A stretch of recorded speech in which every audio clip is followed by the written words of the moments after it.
What is going on, everybody? Welcome back to the Hybrid Network and yet another DC Extended Universe topic video, where today we're going to be talking about a fan favorite team, the Teen Titans, and how they can work in the context of the DC Extended Universe. Granted, the DCEU is a bit of a different universe from mainstream DC comics. It's very realistic and it's sort of superhero set in our world. So the Teen Titans have a little bit of a harder time, I think, integrating into that. But if DC is really going to stick with their mantra of going a little bit more lighter with the movies moving forward, Teen Titans might have an easier job of getting introduced. But how do they get introduced into this universe? Well, I might have an idea.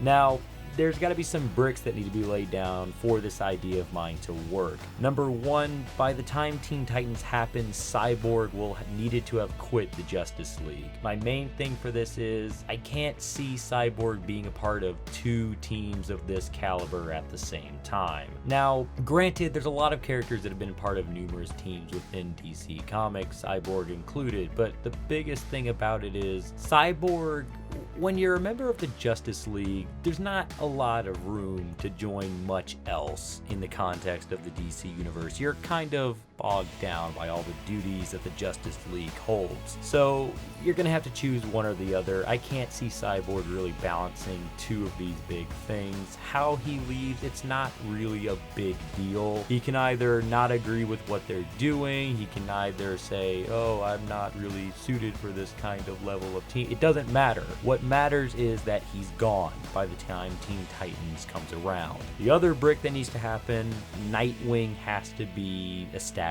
And what I mean is he needs to be existing before this movie even happens. Again, how he's introduced or how he's referenced does not matter. Ben Affleck can talk about him in the solo Batman movie, you can talk about him in Justice League, someone can say, oh, there's a dude in Bloodhaven. It doesn't matter, he just needs to be established. Now, why are these the bricks? This is mostly, I feel like Dick and Cyborg together have the motivation to kind of build a team of superpowered teenage characters, whether it's just to kind of escape from the shadow of the Justice League or to focus on bigger issues that they think are important and better fit within the teen mindset. It doesn't really matter. I just feel like these two characters as a whole need to be sort of the ones that act as a guiding hand for more younger heroes. And I'm not saying that Cyborg and Dick need to be a lot older than Starfire, Raven, or them. I just feel like they come together, they're younger than the big Justice League members, so of course they're going to be just, on the more teen aspect, I guess, in the mindset of things.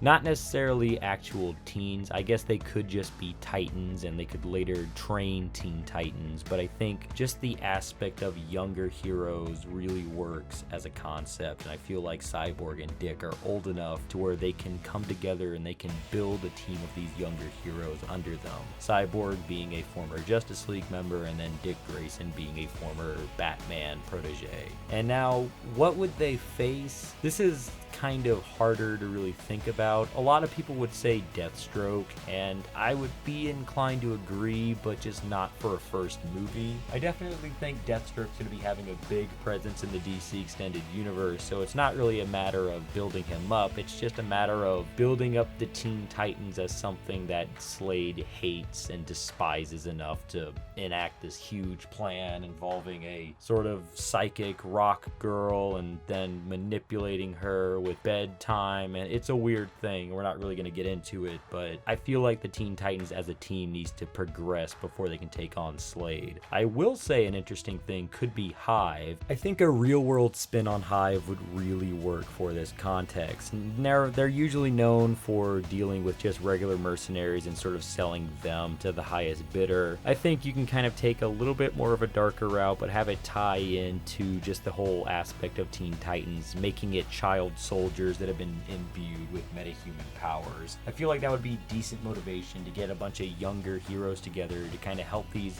younger heroes than them kind of learn to come to grips with these metahuman powers that they've been imbued with and kind of just save them from basically becoming slaves of whoever buys them. And as for the lineup, I've already said before, I think the Marv Wolfman and George Perez version of the team would be pretty much the best way to go. I think it's the most recognizable version of the team for anyone that's just been big fans of the characters or who've just been growing up on the cartoon, which, let's face it, almost everyone watching these movies has grown up on the cartoon.